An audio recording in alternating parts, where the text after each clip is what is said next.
बोलो शिव पुराण की जय। बोलो शंकर भगवान की जय। नंदीकेश्वर की महिमा। कालंतर पर्वत पर नीलकंठेश्वर नामक शिवलिंग है जो भक्तों के लिए कल्याणकारी है। वहां पर एक सुंदर कुंड है, उससे सभी पाप भस्म हो जाते हैं। मुक्ति तो उसमें स्नान करने वाले के अधीन हो जाती है। रेवा नदी के किनारे सदाशिव के असंख्य शिवलिंग स्थापित हैं। उनमें से मुख्य मुख्य लिंगों की महिमा का वर्णन करता हूँ। यहाँ एक आर्तेश्वर नाम का ज्योतिर्लिंग है। यह संपूर्ण पापों का नाश करने वाला है। यहाँ पर परमेश्वर और सिद्धेश्वर नाम के दो और शिवलिंग विद्यमान है। पवित्र रेवा नदी के तट पर तिक्षोश्वर, रामेश्वर, पुंडरीकेश्वर और मंडेश्वर नामक 4 शिवलिंग और भी हैं।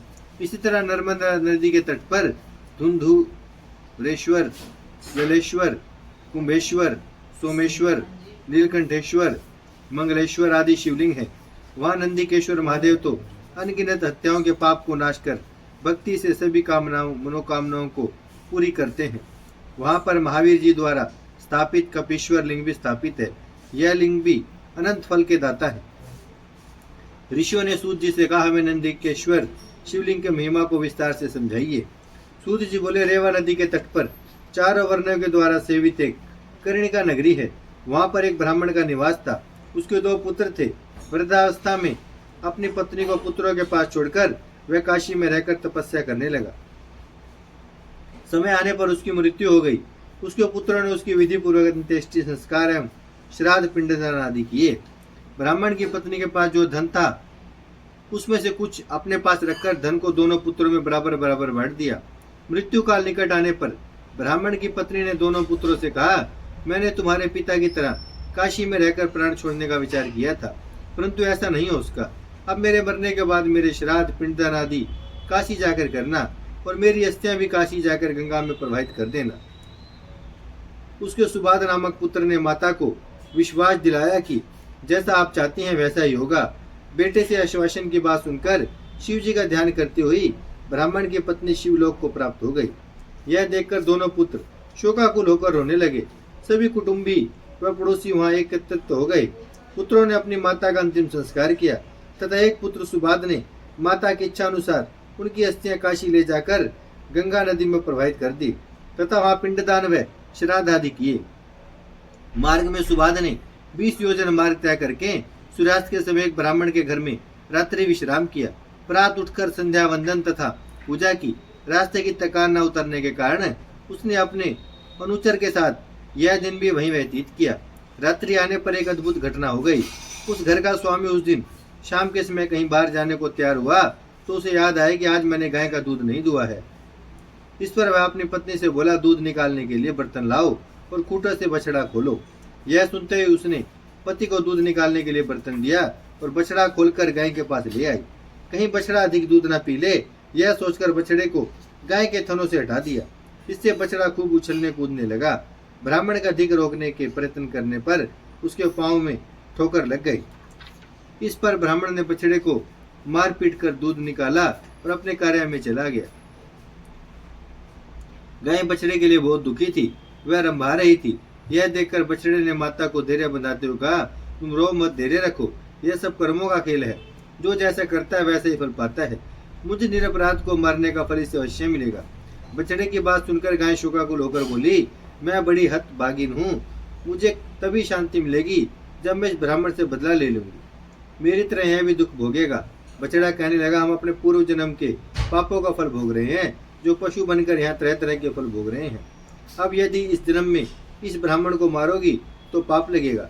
यह ब्रह्मा हत्या तो महापापों में आती है। इसलिए माता जी, आप धैर्य धरकर शुभ कर्म करो, पाप कर्म में प्रवृत्त ना हो। बछड़े की बात सुनकर गाय बोली, हे पुत्र, तुम मुझे ज्ञान की बातें समझा रहे हो, तुम्हारा कथन सत्य है, परंतु गाय को उस्ताने का भी ब्राह्मण को दंड मिलना चाहिए। मैं प्रातःकाल होते ही इसका नाश कर दूंगी। ब्रह्मा हत्या के पाप को भी दूर करने का मैं उपाय जानती हूँ। मैं वहां जाकर ब्रह्मा हत्या का भी निवारण कर लूंगी। यह सुनकर बछड़ा शांत हो गया। इधर ब्राह्मण जो अपनी माता की अस्थियां काशी ले जाने वाला था, वह गाय और बछड़े का संवाद सुन रहा था। उसने सोचा कि मैं प्रातःकाल देखूंगा कि गाय किस प्रकार ब्राह्मण से बदला लेती है तथा किस प्रकार स्वर्ग या नर्क लोक में जाकर ब्रह्म हत्या के पाप को दूर करेगी। प्रातःकाल घर के स्वामी ने अपने पुत्र से कहा कि मुझे एक आवश्यक कार्य से बाहर जाना है, तुम गाय का दूध निकाल लेना। इस प्रकार बोलकर ब्राह्मण घर से बाहर चला गया। ब्राह्मण पुत्र ने कूटे से बछड़ा खोल दिया और गाय को धोने की तैयारी करने लगा। लड़के की माता भी वहां पहुंच गई। रात्रि की तरह ही ब्राह्मण पुत्र ने बछड़े की पिटाई की। यह देखकर गाय को गुस्सा आ गया। उसने अपने दोनों सींगों को ब्राह्मण के बेटे की बगल में मार दिया, जिससे वह बेहोश होकर पृथ्वी पर गिर पड़ा। यह देखकर उसकी माता ने शोर मचा दिया। आस पड़ोस के व्यक्ति एकत्रित हो गए। आस पड़ोस के व्यक्ति इकट्ठे हो गए। उसका पिता भी शोर सुनकर भाग कर आया। वह पुत्र को बेहोश देखकर रोने लगा। थोड़े समय बाद बच्चे के प्राण निकल गए। चारों ओर हाहाकार मच गया। गाय को ब्राह्मण ने डंडे से पीट पीट कर घर से निकाल दिया। गाय का बछड़ा भी उसके पीछे पीछे चल पड़ा। ब्रह्मा हत्या के कारण गाय का रंग सफेद से काला हो गया। यह देखकर सब लोग विस्मय करने लगे। यह सब देखकर सुबाद नाम का पाथिक भी आश्चर्यचकित होकर उनके पीछे पीछे चल दिया। धीरे धीरे गाय नर्मदा के तट पर पहुंच गई, जहाँ पर नंदीकेश्वर विराजमान थे। गाय नर्मदा के जल में घुस गई। उसने जल में कई गोते लगाए। उसका काला रंग धुलकर फिर से सफेद रंग की हो गया। सुबाद गाय के रंग के बदलने से आश्चर्यचकित रह गया। वह नित्य कर्म से निपटकर काशी को चल पड़ा। गाय भी अपने पूर्व स्थान को चली गई। काशी के लिए जाते समय सुबाद को रास्ते में एक सुंदरी सर्वालंकारों से सुसज्जित मिली। वह मंद मंद मुस्कुराते हुए सुबाद के पास आकर बोली, हे मान्यवर, आप अत्यंत खुश दिखाई दे रहे हैं। आप कहाँ से आ रहे हो और कहाँ जा रहे हो? सुबाद ने उसे अपना सारा हाल बता दिया। उसने बताया कि मैं अपनी माता की अस्थियां काशीपुर से गंगा में प्रवाहित करने जा रहा हूँ, क्योंकि मरते समय मेरी माता की यही आज्ञा थी। यह सुनकर युवती बोली, हे ब्राह्मण देवता, आप बहुत भोले हो। अब कहाँ कहाँ भटकते फिरोगे? यह तीर्थ भी बहुत पवित्र है, इसलिए अस्थियों को इसी तीर्थ में प्रवाहित कर दो। यहाँ पर प्रतिवर्ष वैशाख शुक्ल सप्तमी को गंगा जी भी आती हैं और आज वहाँ पवित्र तिथि है, इसलिए देर मत करो। इतना कहकर वह स्त्री अंतर ध्यान हो गई। यह सुनकर सुबाद अपने सेवक के साथ इस पवित्र नदी पर लौटा और अस्थियों को नदी के जल में प्रवाहित कर दिया। अस्थियों के प्रवाहित करते ही एक आश्चर्यजनक घटना घटित हो गई। उसने देखा कि उसकी माता दिव्य शरीर धारण करके उससे कह रही है कि तुम धन्य हो जो तुमने मुझे सदगति प्रदान करने की में सहायता प्रदान की। तुम हमेशा सुखी रहोगे, तुम्हें किसी चीज की भी कमी नहीं रहेगी। तुम दीर्घायु वाले होगे तथा तुम्हारा वंश वृद्धि को प्राप्त होगा। इस प्रकार उसकी माता सुबद को आशीर्वाद देती हुई शिव जी के धाम को विमान पर आरूढ़ होकर चली गई। सुबाद भी अपने घर को प्रस्थान कर गया। सूत जी से ऋषियों ने कहा, आप हमें यह चित्र बताने की कृपा करें। सूत जी से ऋषियों ने कहा, आप हमें यह चरित्र बताने की कृपा करें कि गंगा प्रतिवर्ष वैशाख शुक्ल सप्तमी को नर्मदा नदी में किस लिए आती है। सूत जी ने बताया, हे ऋषियों, एक ब्राह्मण था, उसकी पत्नी का नाम ऋषि था। वह नर्मदा नदी के तट पर रहती थी। उसका पति पूर्व जन्म में पापों के कारण तरुण अवस्था में मर गया था। उस बाल विधवा ने नंदीकेश्वर महादेव की बड़ी तपस्या की। वह शिव जी के ध्यान पूजन भजन में तल्लीन रहने लगी। वह पार्थिव लिंग बनाकर तपस्या में लीन रहने लगी। उन दिनों एक दुष्ट असुर उधर आ निकला। वह बहुत ही शक्तिशाली तथा मायावी था। उसकी दृष्टि बाल विधवा तपस्विनी पर पड़ गई। वह उसके ऊपर मोहित हो गया तथा तरह तरह के प्रलोभन देने लगा। उसने कामांध होकर अपनी वासना की तृप्ति के लिए उससे कहा। तपस्विनी ने उसकी ओर देखा तक नहीं। अब उस असुर ने अपनी माया द्वारा डरावने रूप दिखाने प्रारंभ कर दिए और उसे पकड़ने के लिए दौड़ा। वह डरकर शिवलिंग से चिपट गई और शिव जी से प्रार्थना करने लगी। उसकी आर्त पुकार सुनकर भगवान शिव जी प्रकट होकर हाथ में त्रिशूल धारण किए उस दुष्ट को वहीं भस्म कर डाला। इसके पश्चात उसे सौम्य रूप में दर्शन देकर वरदान मांगने को कहा। वह ब्राह्मणी हाथ जोड़कर प्रार्थना करने के बाद विनीत स्वर में बोले, प्रभु, आप भक्तों के रक्षक और शरणागत वत्सल कहलाते हैं।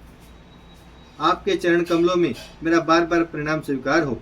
मेरी हार्दिक इच्छा है कि आप इसी पार्थिव लिंग में सदैव विराजमान रहें और आपके चरणों में मेरी भक्ति सदा बनी रहे।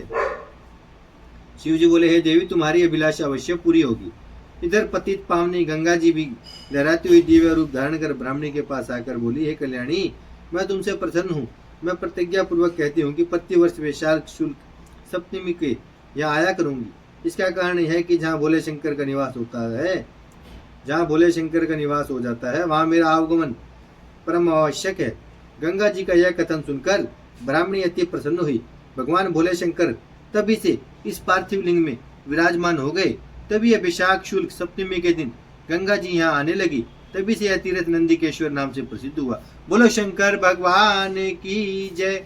भजमन नारायण नारायण नारायण, श्रीमन नारायण नारायण नारायण, लक्ष्मी नारायण नारायण नारायण, सत्य नारायण नारायण नारायण, भजमन नारायण श्रीमन नारायण, लक्ष्मी नारायण सत्य नारायण, भजमन नारायण नारायण नारायण।